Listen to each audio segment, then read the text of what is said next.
My name is Brother Jim Boynton, and currently I work for the Foi-Joie School Network in Port-au-Prince, Haiti. The Foi-Joie School Network is the educational endeavor of the Jesuits throughout the entire country of Haiti. Why anyone would care about Haiti? Well, first of all, because you should care about your fellow man, your fellow human being. And we're all in this together. One of the kids where I teach said that when we had the earthquake, after he saw the response of the world and the United Nations and the people from all over, he said, it's very clear that this was an earthquake, not a Haiti quake. It affected the whole world. And we're looking at a very poor country, 80% illiterate. And for any change to happen, it has to start with the kids and work its way up. And that's where education comes. And that's how you would help Haitians develop and progress in their own society. We have 7 schools in the refugee camps. They're running out of tents. We have 3 other schools of bricks and mortar that are up and running. One of those schools we work with, it's a school to form teachers. And that's not technically part of the Fe y Alegría network, but we work very closely and partner with them. And then we have some technical schools that we're running as well to teach carpentry, masonry, plumbing, electricity, computers, and to give the Haitians the skills that they need to then rebuild their own country. When the earthquake first hit, it was a Tuesday, late afternoon, and it took us a while to become informed on the scope and the breadth of this earthquake. We didn't have television, the radios weren't working, cell phones were down. It wasn't until we got the internet going and I was able to talk with my mom and my dad and my sisters on the internet that I realized how bad it was. People outside the country had more news than people inside. The next day, it was clear the country had shut down. Everything in the town where I was working, Wanna was closed. And as we got more and more news from out of Port-au-Prince, that the government buildings had fallen, that the church buildings had fallen, we found out the archbishop had been killed. We found out that many had died in the seminary. Many had died just on the street.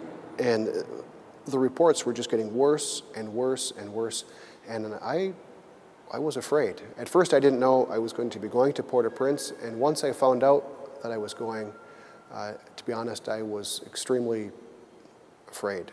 The night before I left, I don't think I slept much that night. I had my rosary. I said that all night long. Once I saw the Team Rubicon men who I was going in with, they're big former military and former Jesuit students, I felt much more relaxed. But actually going into the country, once we were leaving and going towards Port-au-Prince, for me it was nerve-wracking. I had not been in a situation like that before. The risk factor was high. And again, in my pocket I had my rosary. The group that I was with were made up mostly of former Jesuit students.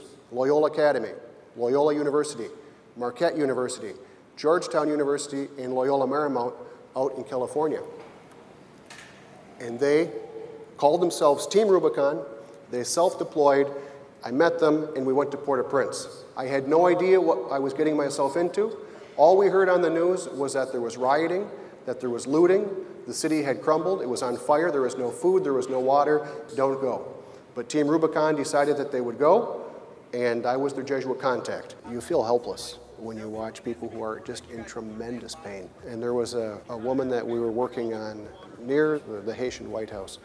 She had just tremendous wounds in her legs that went right down to the bone, and they were debriding it, which means they were taking off the dead flesh, and she was just in tremendous pain. And so I went up to her and I just sat down on the bench with her, and I held her hand, and the first thing I did, I said the Hail Mary in Creole with her, and that was nice. But then I started to sing, and she got a little smile on her face, and I started to sing loudly. And surprisingly enough, the people gathered around, and the song that I was singing was, everyone knows it. Savez-vous planter la chou à la mode, savez-vous planter la chou à la mode de chez nous? And I was singing that, and they all gathered around, and they started singing it louder and louder, and she was holding on to me. And it was kind of a community effort to get this woman through her pain. And when it was done, she was crying, but she was smiling, and she said, "I will never forget this." And I said, "I'm sure you won't ever forget this. You hopefully will never have this much pain again." But she thanked me for the song, and I did that a number of times, just sing. To be honest, it's for me just as much as it's for them. If you're holding someone who has a gangrenous hand, I have two choices. I can sing and stand, or I can not sing and pass out. And you're much more helpful to a doctor if you're still standing. I joined the Jesuits when I was 20 years old. That's more than half my life ago.